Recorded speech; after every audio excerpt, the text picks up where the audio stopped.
जय श्री कृष्णा। राधे राधे। कैसे हैं आप सब? उम्मीद करते हैं आप सब बहुत अच्छे होंगे। तो ये 7 अनमोल बातें आपके जीवन को बदल देंगी। नंबर 1, गीता में भगवान श्री कृष्ण द्वारा कही गई बातें मानव जाति के भविष्य का निर्धारण कर सकती हैं। ये इस बात पर निर्भर करता है कि इसमें कही गई बातों का हम कितना और कैसे पालन करते हैं। गीता ज्ञान सार के साथ साथ मनुष्य जाति की सफलता की एक कुंजी का भी है। इसमें कही गई बातें अनमोल हैं। आज के इस वीडियो में हम आपको भगवान श्री कृष्ण द्वारा कही गई 7 ऐसे अनमोल वचन के बारे में बताने जा रहे हैं। अनमोल जिसे आत्मसात कर आप जीवन के किसी भी बाधा को दूर कर सकते हैं। नंबर 2, कोई परिपूर्ण नहीं है। जगत में प्रत्येक व्यक्ति में किसी न किसी प्रकार की निर्बलता अवश्य होती है। जैसे कोई बहुत तेजी से दौड़ नहीं पाता तो कोई अधिक भार नहीं उठा पाता, कोई असाध्य रोग से पीड़ित रहता है तो कोई पढ़े हुए पाठों को स्मरण में नहीं रख पाता। ऐसे अनेकों उदाहरण और भी हैं। क्या आप ऐसे व्यक्ति को जानते हैं जिसे सब कुछ प्राप्त हो और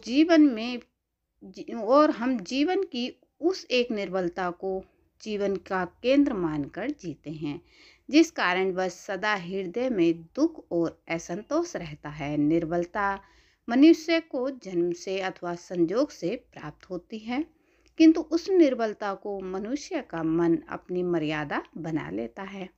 किंतु कुछ व्यक्ति ऐसे भी होते हैं जो अपने पुरुषार्थ और श्रम से उस निर्बलता को पराजित कर देते हैं। क्या भेद है उनमें और अन्य लोगों में, ये आपने कभी विचार किया? सरल सा उत्तर है इसका। जो व्यक्ति निर्बलता से पराजित नहीं होता, जो पुरुषार्थ करने का साहस रखता है, हृदय में वो निर्बलता को पार कर सकता है। अर्थात निर्बलता अवश्य ईश्वर देता है, किंतु मर्यादा मनुष्य का मन ही निर्मित करता है। स्वयं विचार कीजिए। नंबर 3, वर्तमान में रहना शुरू करें। भविष्य का दूसरा नाम है संघर्ष। हृदय से आज इच्छा होती है कि यदि पूर्ण नहीं हो पाती तो हृदय भविष्य की योजना बनाता है। भविष्य में इच्छा पूर्ण होगी ऐसी कल्पना करता रहता है, किंतु जीवन न तो भविष्य में है और न अतीत में। जीवन तो इस क्षण का नाम है, अर्थात इस क्षण का अनुभव ही जीवन का अनुभव है। पर हम यह जानते हुए भी इतना सा सत्य समझ नहीं पाते। या तो हम बीते हुए समय के स्मरणों को घेर कर बैठे रहते हैं, या फिर आने वाले समय के लिए हम योजनाएं बनाते रहते हैं और जीवन बीत जाता है।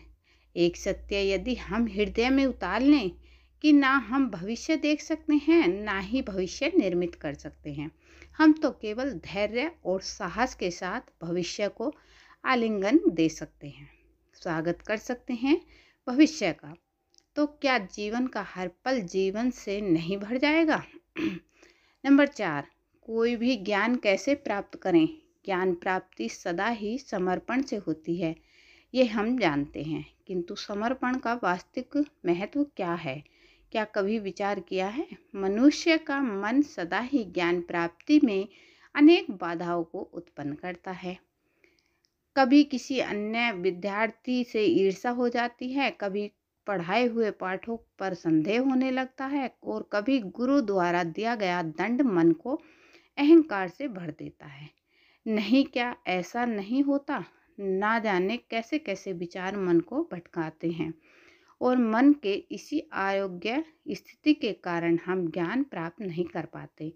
मन की योग्य स्थिति केवल समर्पण से प्राप्त होती है। समर्पण मनुष्य का अहंकार का नाश करता है, ईर्ष्या, महत्वाकांक्षा आदि भावनाओं को दूर कर हृदय को शांत करता है और मन को एकाग्र करता है।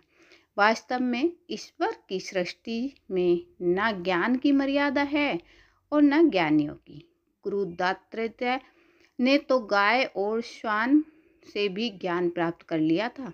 अर्थात विषय ब्रह्म ज्ञान का हो या जीवन के ज्ञान का या गुरुकुल में प्राप्त होने वाले ज्ञान का, उसकी प्राप्ति के लिए गुरु से अधिक महत्व उस गुरु के प्रति हमारा समर्पण है। क्या ये सत्य नहीं है? नंबर 5, धर्म संकट को जाने। प्रत्येक मनुष्य के जीवन में ऐसा क्षण अवश्य आता है जब सारे स्वप्न, सारी आशाएं, सारे दृश्य ध्वस्त हो जाते हैं। जीवन की सारी योजनाएं बिखर जाती हैं। एक ओर धर्म होता है और दूसरी ओर दुख। इसी को धर्म संकट कहते हैं। जब धर्म का बहन ही संकट हो और धैर्य का त्याग ही दुख हो, विचार कीजिएगा। किसी भी स्वजन के विरुद्ध सत्य बोलने का अवसर प्राप्त हो जाता है। कभी ठीक दरिद्रता के समय सरलता से चोरी करने का मार्ग प्राप्त हो जाता है। कभी किसी शक्तिशाली राजनेता के या राजा के कर्मचारी पर अधर्म प्रकट हो जाता है। सबके जीवन में ऐसी घटनाएं बनती रहती हैं। अधिकतर लोग ऐसे किसी क्षण को धर्म संकट के रूप में जान ही नहीं पाते। हमें किसी प्रकार के संघर्ष का अनुभव ही नहीं होता। सहजता से सुख की ओर खींचे चले जाते हैं, जैसे मक्खी गुड़ की ओर खींची जाती है। वास्तव में धर्म संकट का क्षण ईश्वर के निकट जाने के क्षण होता है।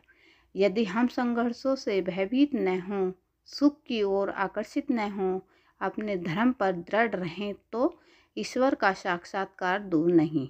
पवन से युद्ध करने वाला पत्ता भी यदि पेड़ से गिरता है तो भी आकाश की ओर उड़ता है। पवन से झुकने वाली घास भी वहीं भूमि पर रह जाती है। सरस्तः धर्म संकट से यदि हम संकट को ही टाल दें, सुख तो मिलता है, जीवन बढ़ता है, किंतु क्या चरित्र नहीं टूटता? क्या आत्मा दरिद्र नहीं हो जाती? क्या ईश्वर से अंतर नहीं हो जाता? स्वयं विचार कीजिएगा।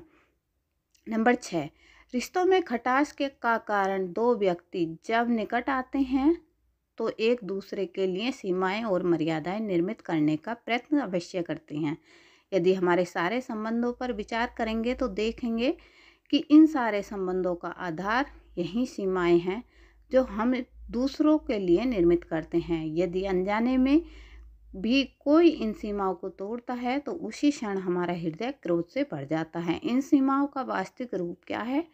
हमने कभी विचार किया है? सीमाओं के द्वारा हम दूसरे व्यक्ति को निर्णय करने की अनुमति नहीं देते, अपना निर्णय उस व्यक्ति पर थोपते हैं, अर्थात किसी की स्वतंत्रता को अस्वीकार करते हैं। और जब स्वतंत्रता को अस्वीकार किया जाता है तो उसका हृदय दुख से भर जाता है, और जब वो सीमाओं को तोड़ता है तो हमारा हृदय क्रोध से भर जाता है।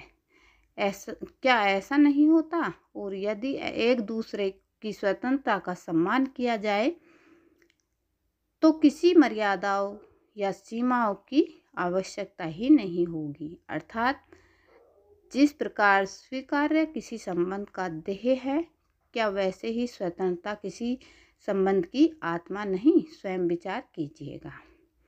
नंबर 7, सत्य की परिभाषा। सबके जबान में ऐसा प्रसंग अवश्य आता है कि सत्य कहने का निश्चय होता है हृदय में, किंतु मुख से सत्य निकल नहीं पाता। कोई भय मन को घेर लेता है, कोई घटना अथवा प्रसंग के बारे में बात करना ही फिर स्वयं को भूल जाते हैं। तो कैसी लगी वीडियो बताइएगा, लाइक कमेंट शेयर कीजिएगा। जय श्री कृष्णा, राधे राधे।